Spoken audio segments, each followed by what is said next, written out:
YouTube analytics کے مطابق ہمارے ویورز میں سے 76% لوگوں نے ہمارے چینل کو سبسکرائب نہیں کیا ہے اور صرف 25% سبسکرائبرز نے ہی بیل آئیکن کو پریس کیا ہے۔ ہم تمام ویورز سے درخواست کرتے ہیں کہ ہمارے چینل کو سبسکرائب کریں اور بیل آئیکن کو پریس کریں تاکہ ہماری لیٹسٹ ویڈیوز آپ تک پہنچ سکیں۔ معصومین کی قبروں کے ساتھ ان پر ہاتھ لگانے، ان کو چومنے کے بار بار خداوند عالم آپ کو توفیق عطا فرمائے۔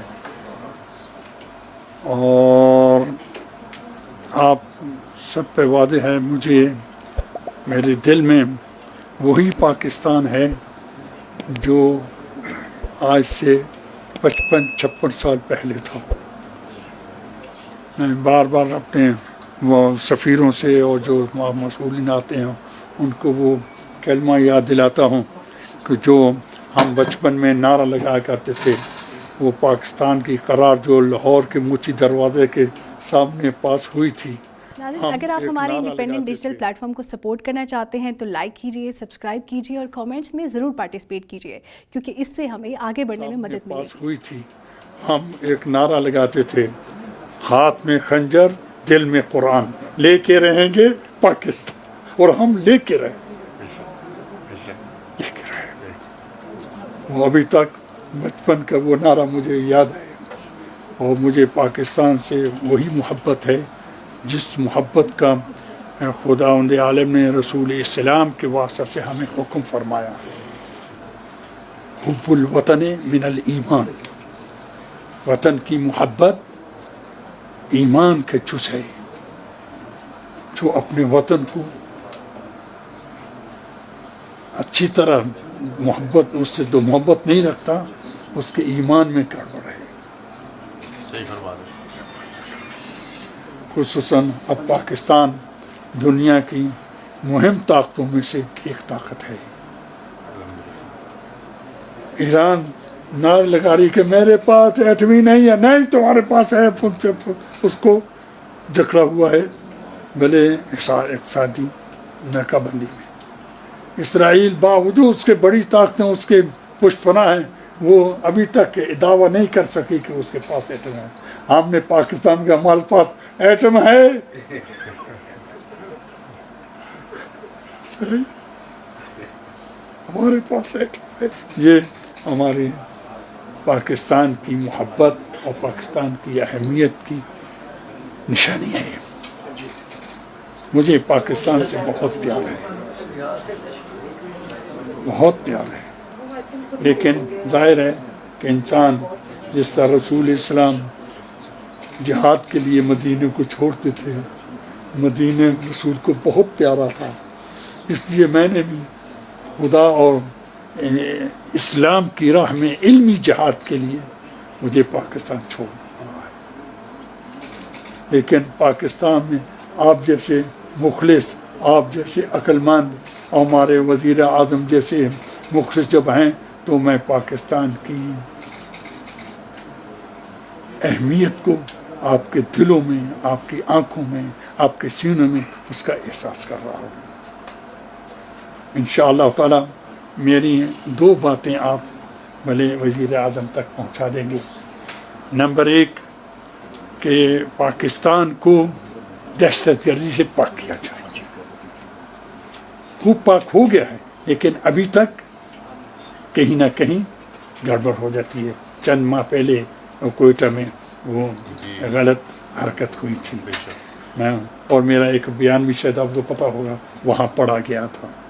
وہاں بھی میں نے حکومت کو یہ متوجہ کرنے کی کوشش کی تھی کہ ان دہشت گردوں کی جڑ کو پاکستان سے نکالا جائے، اس کو اہمیت دی جائے، اور وہ نعرے جو ایک دوسرے کو کافر، ایک دوسرے کو بدتر کہنے کے جو لگائے جاتے ہیں، ان زبانوں کو بند کیا جائے۔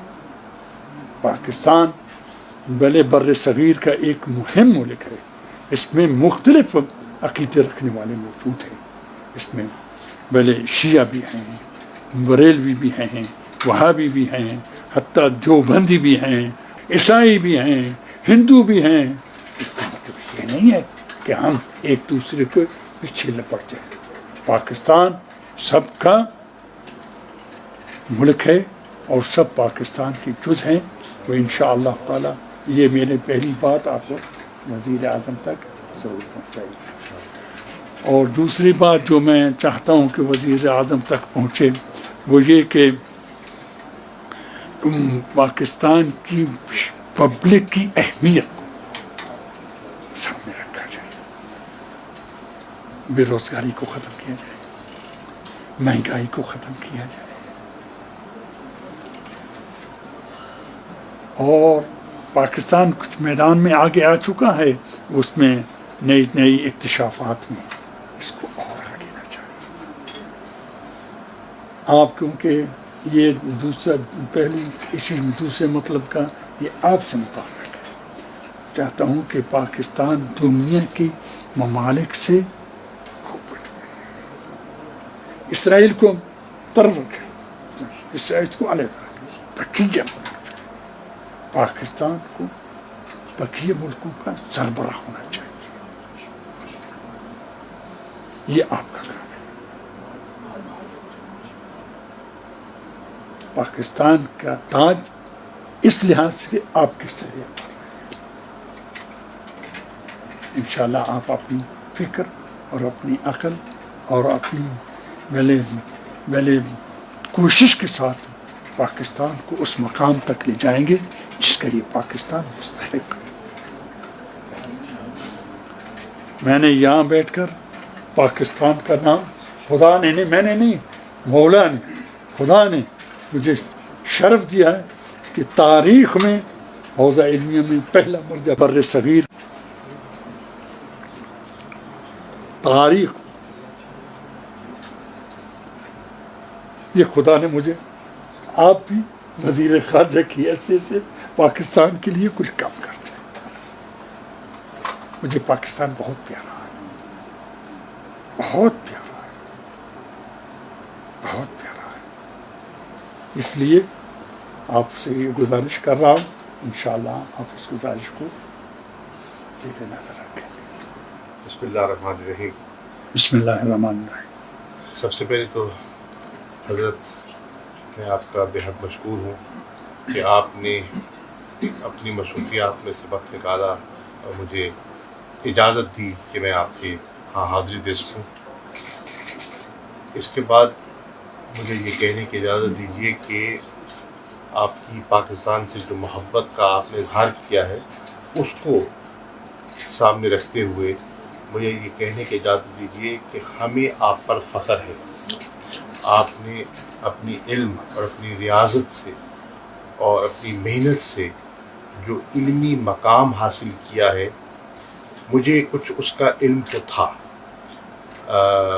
غائبانہ طور پر، آپ سے ملاقات نہیں تھی، غائبانہ تعارف تھا مجھے آپ کی شخصیت کا اور آپ کی دینی خدمات کا علم تھا، لیکن میں پہلی مرتبہ عراق آیا ہوں اور مجھے کل موقع میسر آیا عراق کے صدر سے ملنے کا اور عراق کے وزیر اعظم سے ملنے کا۔ دونوں نے جب ان کے علم میں آیا کہ میں آپ کے ہاں حاضر ہو رہا ہوں تو دونوں نے کیا کہا کہ ہمارا سلام پیش کیجیے گا آپ کو۔ اس سے مجھے اندازہ ہوا کہ یہ جو یہاں کی قیادت ہے وہ آپ کی فہم و فراست کی کتنی قائل ہے اور آپ کی اہمیت کیا ہے میرے دل میں تھی، وہ دوبالا ہو گئی ایک تو بحثیت یہ خدا کی رحمت ہے، بے شک بے شک خدا کی بے شک خدا کی رحمت ہے۔ بحثیت پاکستان کے وزیر خارجہ کے مجھے یہ بے پناہ مسرت ہو رہی ہے کہ دیار غیر میں آپ نے جو مقام بنایا ہے اپنی علم سے اور اپنی عبادت سے، وہ ہمارے لیے بہت بڑا فخر ہے کہ آج اللہ کے فضل و کرم سے آپ کا وہ مقام ہے دنیا میں جو شاید بہت کم لوگوں کو نصیب ہوا ہے۔ اس مقام کے باوجود آپ نے جو اپنی یہ فقیری اور اپنی سادگی اپنائی ہے، یہ اپنی مثال آپ ہے۔ یہ ہے ایک جسے کہتے ہیں نا ایک مٹی ہوئی شخصیت کی عملی پہچان جو میں اپنی آنکھوں سے دیکھ رہا ہوں. آپ کو کسی چیز کی کمی نہیں ہے، لیکن آپ نے خود فیصلہ کیا ہے اس انداز میں زندگی بسر کرنے کا، رہنے کا. 2 آپ کے پیغامات مجھے ملے اور میں عرض کرنا چاہوں گا. آپ نے فرمایا تھا کہ پاکستان کے زائرین کے لیے جو آتے ہیں کچھ کیا جائے. آپ کو یہ جان کر خوشی ہوگی کہ وزیر اعظم عمران خان صاحب کی سربراہی میں کابینہ نے اس پر غور کیا. حج کے لیے، عمرے کے لیے لوگ جاتے ہیں ہر سال، اس کے لیے پورا ایک نظام مرتب کیا گیا ہے. کیسے جانا ہے، ان کی تربیت کیسے ہونی ہے، ان کا رہائش کیسی ہوگی، لنگر کا بندوبست کیا ہوگا، ایک پورا نظام قائم کیا گیا ہے. اس کے رولز ہیں، ریگولیشنز ہیں. یہاں لاکھوں آتے ہیں، کوئی ایسا نظام نہ تھا. ہم نے اس کمی کو محسوس کرتے ہوئے ایک نئی زائرین مینجمنٹ پالیسی کا فیصلہ کیا ہے. زندہ باد. کابینہ نے اس کی منظوری دے دی ہے. زندہ باد. اور اس کی بنیاد پر انشاءاللہ اب ایک میری عراق کی حکومت سے اس پر تبادلہ خیال ہوا، وزارت داخلہ سے بھی، میرے وزیر خارجہ سے بھی گزارش کی، وزیر اعظم سے بھی، کہ ہم زائرین کی بہتری کے لیے کچھ اقدامات لینا چاہتے ہیں، لیکن ان اقدامات کو پایہ تکمیل تک پہنچانے کے لیے ہمیں آپ کی مدد درکار ہوگی. اور نے مجھ سے وعدہ کیا انشاءاللہ وہ کریں گے. چنانچہ ہماری خواہش ہے کہ یہاں ہم زائرین کے لیے ہمارا جو پاکستان ہاؤس کا ایک خواب تھا جو ادھورا ہے اس کو مکمل کیا جائے. ایک میڈیکل سینٹر قائم کیا جائے جس میں زائرین آ سکیں، رہ سکیں، مستفید ہو سکے. آتے ہیں بہت بڑا طبقہ ان میں ایسا ہوتا ہے جو بڑا سفید پوش طبقہ ہوتا ہے اور ان کے لیے آسانی پیدا ہو جائے. میری خواہش ہے، کل میری کربلا کے گورنر سے ملاقات بھی ہوئی کہ یہاں ہماری اب اس وقت 2 لاکھ کے قریب لگ بھگ پاکستانی آتے ہیں. ہماری جو لوگوں کی تڑپ ہے اس کو سامنے رکھتے ہوئے اگر ویزا کی آسانی پیدا ہو جائے تو تعداد بہت بڑھ سکتی ہے. مجھ سے انہوں نے وعدہ کیا ہے کہ انشاءاللہ ویزوں کی جو کمی تھی اور جو دقت تھی اس کو آسان کر دیں گے، ویزے عام کر دیں گے، اور انشاءاللہ آپ دیکھیں گے پاکستانیوں کی یہاں ایک بہار ہوگی جو زیارات کے لیے آئیں گے اور اپنے عقائد کے مطابق یہاں حاضری دیں گے. تو انشاءاللہ یہ ایک پیش رفت ہے. میری خواہش ہے کہ یہاں ہم ایک اپنا کاؤنسلیٹ بھی قائم کریں. ہمارا کاؤنسلیٹ کیونکہ بہت بڑی، مجھے لگتا ہے کہ آنے والے دنوں میں انٹرنیشنل ایئرپورٹ بن رہا ہے کربلا میں، تو اس سے بھی آسانیاں پیدا ہو جائیں گی زائرین کے لیے. تو ہمیں ایک کاؤنسلیٹ کی ضرورت ہے. میں انشاءاللہ وزیر اعظم سے، کابینہ سے، دفتر خارجہ میں اس کو لے کر جاؤں گا کہ اس سہولت کو بھی ہم کیسے بہتر کر سکتے ہیں. تو یہ انشاءاللہ جو آپ کا حکم تھا اس کی تعمیل ہوگی.